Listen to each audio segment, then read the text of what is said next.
everybody, and welcome to another watercolor tutorial. My name is Andrea Gomoll from Creative Creations, and today I decided to share the process of creating a cute little beach scene, and I'm starting here in my watercolor journal using some masking fluid just to mask out the areas where I kind of want the white of the waves of the ocean to be. Of course, you could just spare them out or just lift the white back off with a brush, but I figured it's a little easier, and I just kind of wanted to make sure that I don't lose the white of the waves. So a little bit of masking fluid always helps if you have the time to let the masking fluid dry properly.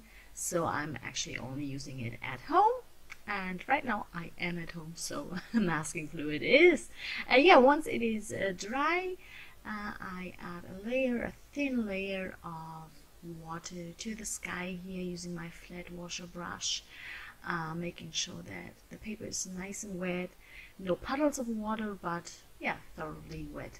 And then I'm just going in with some blue for the sky, sparing out some white for some fluffy clouds here, making sure that the further back or further back in the sky, the clouds become smaller and smaller. So closer to the horizon, you kind of want smaller clouds, of course, and further up, the clouds that are closer to you as a viewer, you want those clouds larger and nice and fluffy. So lifting a little bit of the blue back off with my damp brush so that I get a nice nice fluffy soft cloud look here. Just adding a little bit of blue and then a little bit of light purple here and there for a little bit of shading in the white clouds, because if you look at the sky, of course the clouds first of all, they appear white, but of course they're not only white, but there's always a little bit of blue or gray or purple in the clouds, and that's what kind of makes them look fluffy and dimensional. Okay, so I'm just adding that in here.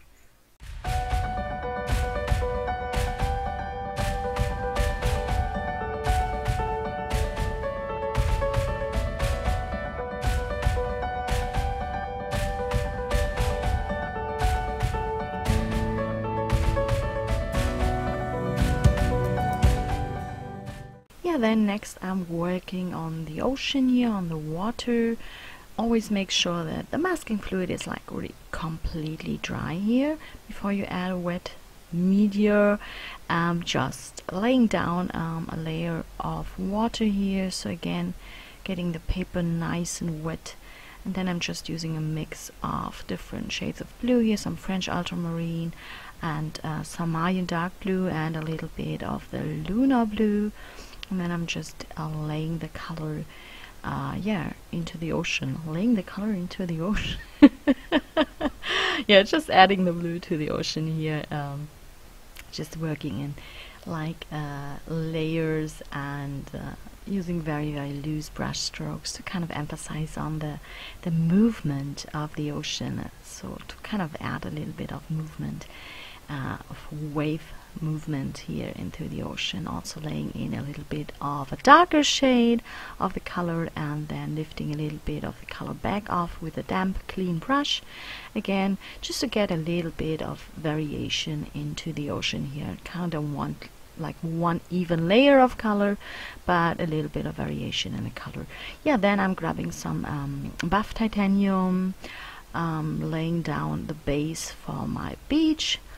For the beach, the sand on the beach, just the first base layer, and then going a little darker, adding a little bit of some ochre here to get a little darker with the sand, and also adding in a little bit of blue and purple for some shadows, for some shading, to kind of add a little bit of texture and to kind of set the scene for me, where I kind of want the hills, the sandy beach hills to be I kind of want some seagrass, some seagrass, some grass to kind of grow on those little sand hills or sandy hills, sand dunes here on the beach. So I'm first kind of setting the scene with putting down some shadows here, using some blue and some purple as the shadow color to kind of repeat the color that I already used in the sky and in the ocean. Yeah, then once the blue of the ocean is dry, peeling away the masking fluid, make sure that the color is like thoroughly dry, completely dry, because you don't want to kind of smudge and smear the color into the white areas that you masked out. So just get rid of the masking fluid once everything is really nicely dry, okay? And yeah, then I just can continue. I'm just mixing a little bit of green on my palette here, just using some green gold, some sap green, and some green apatite from the Daniel Smith palette. And then I'm just using my brush here to add cats visiting.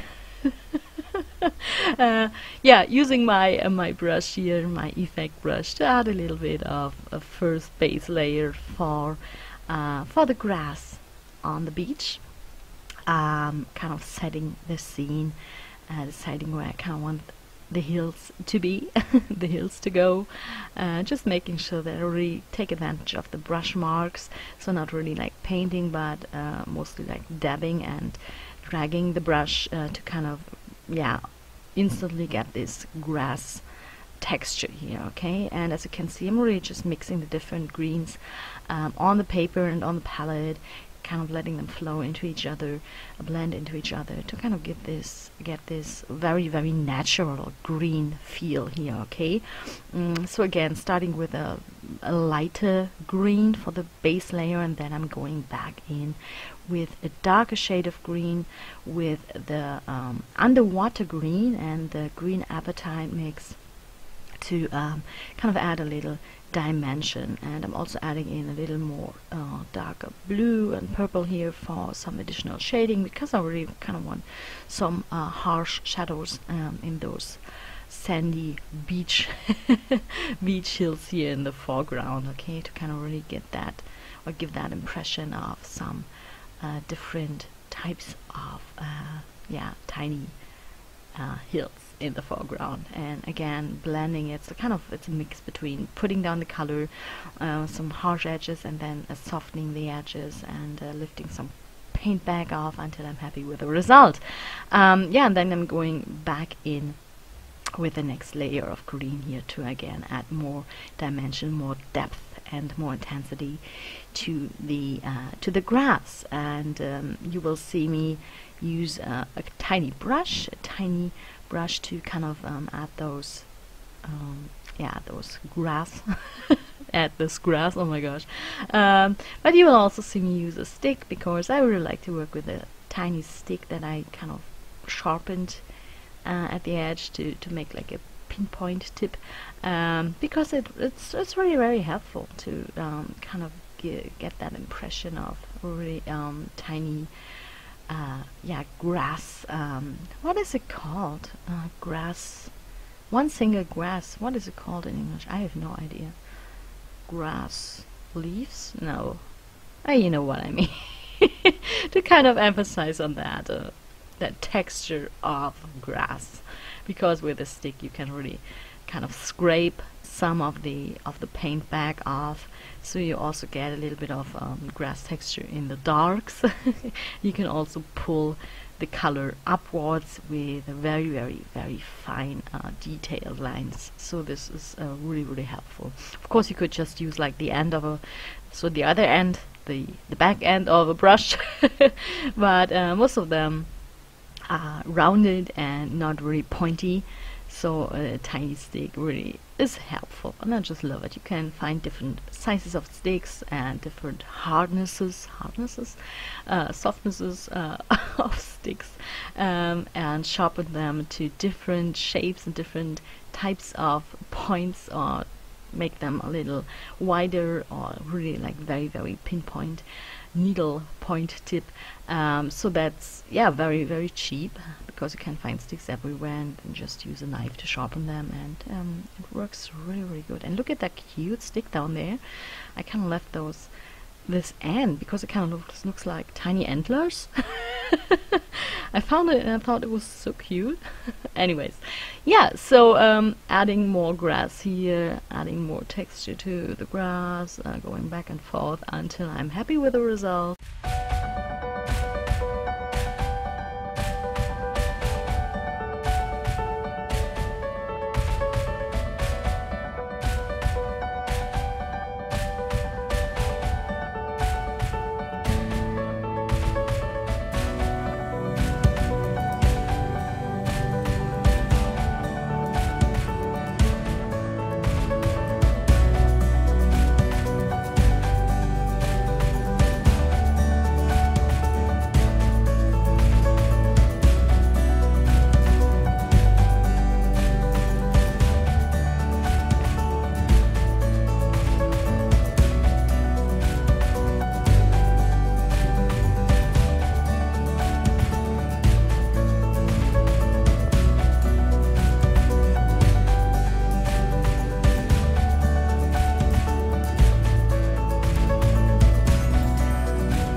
Yeah, and then I'm just adding a tiny tad bit of purple here to the sky, to the fluffy clouds, because I kind of wanted to repeat that color, the color that I used for the shadows.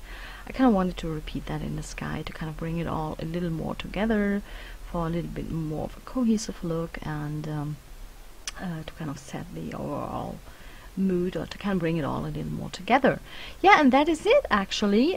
So hope you enjoyed this quick watercolor tutorial. Well, not actually a tutorial, but hope you enjoyed watching me create this with a little bit of a voiceover, some tips and hints here and there. Hope you like the result, hope you enjoyed it. If you want to see more of my work, please follow me on Instagram, and if you haven't done so yet, subscribe to my YouTube channel. That's where I share more videos on a regular, more or less regular base. Make sure you subscribe and hit that little bell. Also give it a thumbs up if you like this, if you like the video, if you like the result, if you like the painting. Yeah, and other than that, again, hope you enjoyed it, guys. Thank you so much for watching, and talk to you all again soon. Bye.